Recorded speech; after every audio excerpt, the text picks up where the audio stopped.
village of Asbury near Congleton is one of the 8 ancient parishes in the Macclesfield 100 until 1835, when it became part of the municipal borough.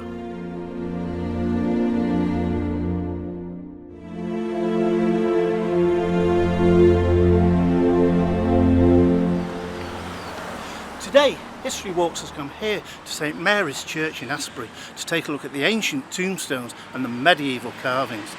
This place certainly has a history to tell. Welcome to History Walks.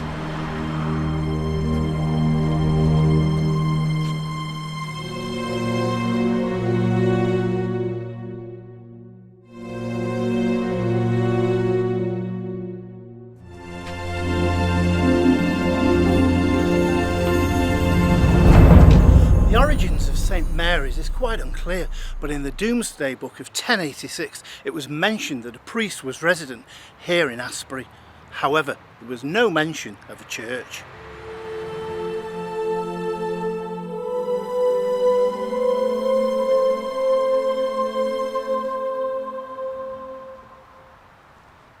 The later discovery of stone fragments with possible Saxon carvings and coffin lids, as well as a base from an ancient stone cross, were found here, indicating that there was probably an earlier Saxon church somewhere nearby.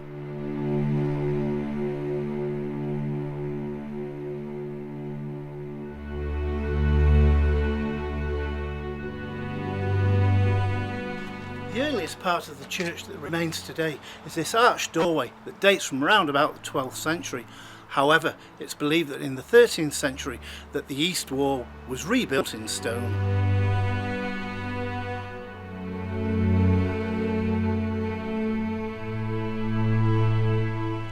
Over the next 3 centuries, the church was added to and expanded. Indeed, the tower being built in the late 14th to the mid 15th centuries. Now, it's also an interesting fact that St Mary's saw action in the Civil War. With the Biddulph Hall being under siege, the Roundheads put themselves within the church with the horses. Unfortunately, medieval windows were broken and furniture went missing.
The most important monument here at St Mary's is the canopied 13th century tomb of a member of the Venables family. The only one of its kind in Cheshire, the canopy was constructed in the 17th century to protect the tombstone that had once actually been within the church in the late 13th century.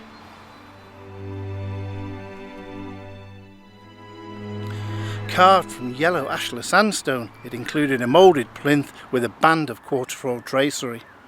The tombstone represents 2 figures, one male and one female, their hands clasped in prayer.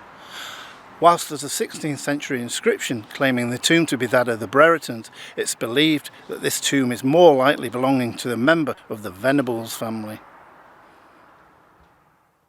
Duke William of Normandy was crowned king over his victory over King Harold in 1066. But on William's return to Normandy, the English rebelled and he had to return to suppress them. The Normans had entered Cheshire. For their loyalty to his cause, William gave the land to his friends and supporters, and among them was one Gilbert de Venables. The Domesday Survey of 1086 records that Venables were in possession of manors in the immediate area. The tomb is clearly related to the Venables, who held lands in the manors of Cheshire. Venables was also pronounced as Venables. There are two other notable memorials here at St Mary's, one to the north and one to the south of the Venables tomb. Both of these are carved from yellow sandstone in the medieval period and much the same material as used for the Venables tomb.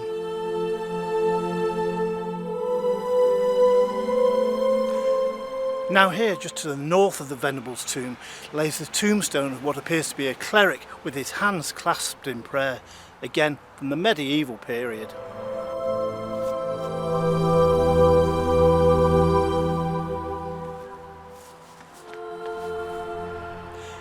Here to the south of the Venables carvings, we find a carving of a knight, a medieval knight. This one's lost his leg, but I'm sure it wasn't in battle.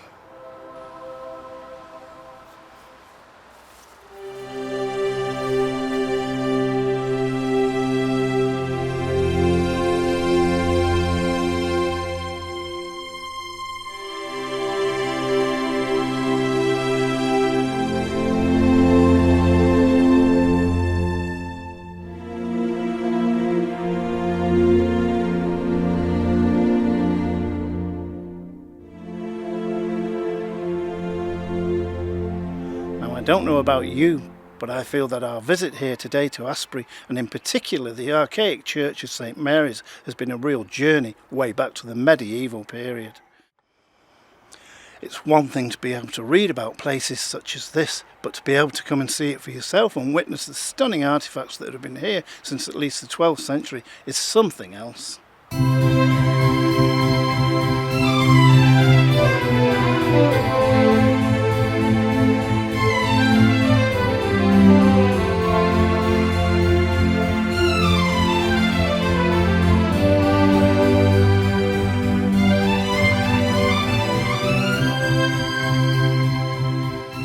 If you're planning a trip to Cheshire in the near future, why not call into St Mary's and see those stunning stone carvings for yourself?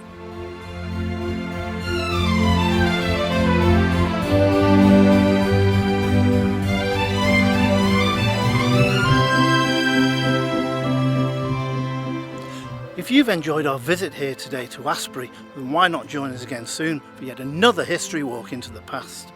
My name's James Balme, history columnist for Cheshire Life.